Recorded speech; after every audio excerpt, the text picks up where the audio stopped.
صافي البنات، من بعد ما غلات لي الطنجره غادي نضيف البلبوله. كنضيف بشويه بشويه وكنحرك باش ما تهبطش البنات لتحت وتلصق. صافي غادي نقص عليها ونخليها طيب على خاطرها البنات، هي كتطلب الطياب، كتبغي طيب مزيان. داكشي علاش صبقتها هي الاولى. وهنايا العجينه البنات باقا كتعجن. وهنايا البنات رانا قرصت الخبيزات، غادي نغطيهم ونخليهم يخمروا ان شاء الله باش نخبزوهم. بنتي راه بعاوناني البنات تغطي معايا. وهنايا البنات غادي ندوز باش نصاوب معكم واحد البسبوسه اللي كتجي البنات اكثر من رائعه. كنتمناكم تجربوها البنات، غتعود معتمده عندكم ان شاء الله، غادي تعجبكم بزاف. وفي المقادير البنات غادي نحتاجو 2 بيضات، ساشيه ديال الفاني، كاس معامر ديال السكر سنيده، كاس تاع الزيت، يوغور طبيعي، كاس تاع الكوك، 2 كيسان تاع السميده، خماره تاع 15 غرام. وغادي نحتاجو البنات قشور تاع برتقاله. صافي البنات هادشي اللي غنحتاجو. كنتمنىكم تجربوا البنات هاد البسبوسه، غادي تعجبكم بزاف. كتجي بمذاق الليمون، كتجي رائعه وكتجي هشيشه وكتجي خفيفه بحال هكا البنات للسحور، تسحروا بها. كتجي خفيفه وما تتقلش على القلب. وكما شفتوا راه ما كتاخذش لنا بزاف ديال الوقت باش نوجدوها، غير مع التصويره البنات. انا راه كتاخذ لي غير 5 دقائق باش نوجدها، وما كتاخذش الوقت في الطياب ديالها، دغيا كطيب. كنتمنىكم تجربوها وغادي تجربوها وغادي تعجبكم بزاف البنات.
كما شفتوا معايا البنات رانا خويت الخليط ديالي في المول. صافي كنجيب واحد الموس وكنحاول بحال هكا نرشمها على شكل مربعات، مع غير نزينها باللوز.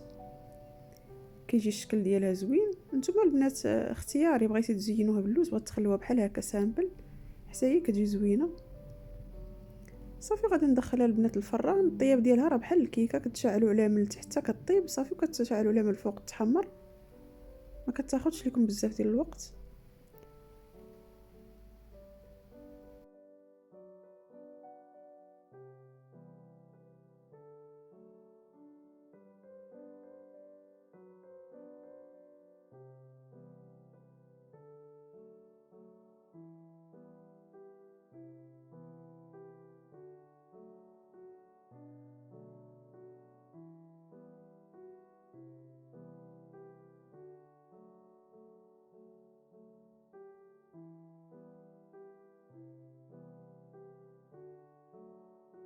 وهنايا البنات من بعد ما طابت الحسوار خليتها البنات، رخفت عليها البوطه وخليتها طابت على خاطرها. صافي غادي ندورها بالحليب، راه كتجي البنات زوينه وصحيه. مرة الواحد يبدل، ما يبقاش غير الحريرة الحريرة. كل مرة البنات شنو كندير؟ مرة كندير هاد الحسوة بالبولة ديال الشير، مرة كندير الحسوة تاع الشوفان، مرة كندير الصوبة بالخضرة، الشوربة بالخضرة. البنات الواحد ينوع كل مرة يدير حاجة. صافي غندورها بالحليب، صافي غنخليها طيب واحد شوية، صافي غادي نطفي عليها.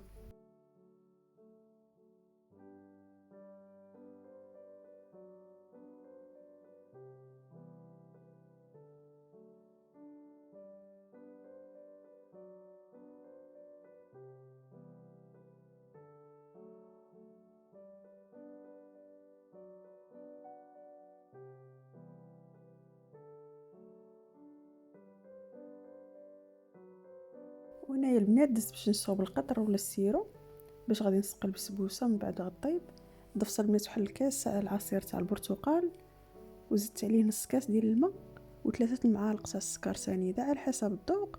صافي غادي نخليهم يطيبوا، من بعد غنسقي بهم البسبوسه.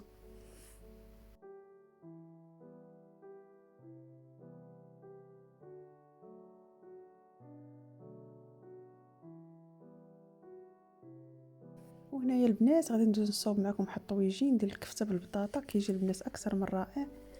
غنحتاج ليها البنات شديت الطاجين، ضفت فيه شويه تاع زيت الزيتون، واحد البصله اللي مقطعه، غادي نضيف عليهم صوص طوماط. وفي العطريه البنات غادي ندير الملحه، الابزار، شويه ديال الكمون، التحميره، الخرقوم. صافي هادشي اللي غنحتاج في العطريه، وشويه تاع المعدنوس.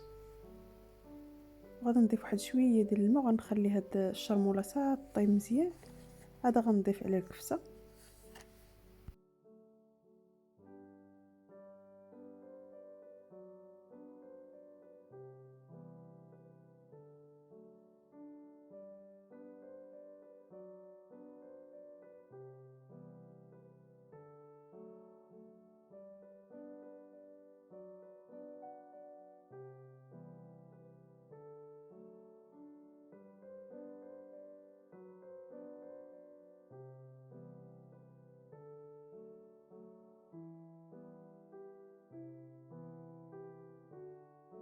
بالنسبه للكفته البنات غادي نضيف لها الملحه، الكمون، التحميره، الابزار، شويه تاع المعدنوس، زيت الزيتون. صافي غادي نخلطها مزيان، وغادي نديرها قريصات.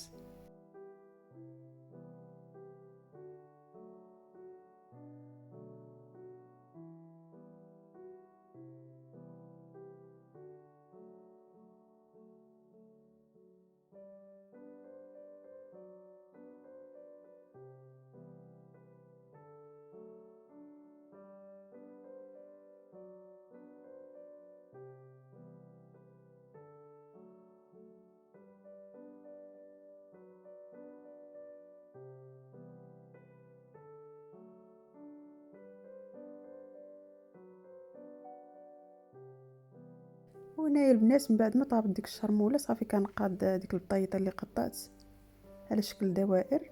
الكفته حتى هي البنات درتها قريصات. صافي كنقادهم بحال هكا في الطاجين، تيجي الطاجين البنات الشكل ديالو زوين وكيفتح الشهيه. من بعد غادي نضيف واحد شويه تاع البصله من الفوق والزيتون، واحد الرشيشه تاع المعدنوس.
وهنايا البنات راه خرجت البسبوسه من بعد ما طابت، خليتها حتى بردات. هذا بديت كنسقي فيها بالقطر. البنات من الاحسن تخليوها تتبرد، عاد تسقيوها بالقطر يكون سخون، ما تكونش هي سخونه والقطر سخون غادي تعجل لكم. من الافضل خليوها تتبرد. وليت تزيين البنات غنضيف لها شويه ديال الكوك، الا بغيتو ما تضيفوش راه هكا كتبان زوينه.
وهنايا البنات رانا بديت تنخبز في الخبيزات ديالي كما كتشوفوا ما شاء الله كيجيو محمرين.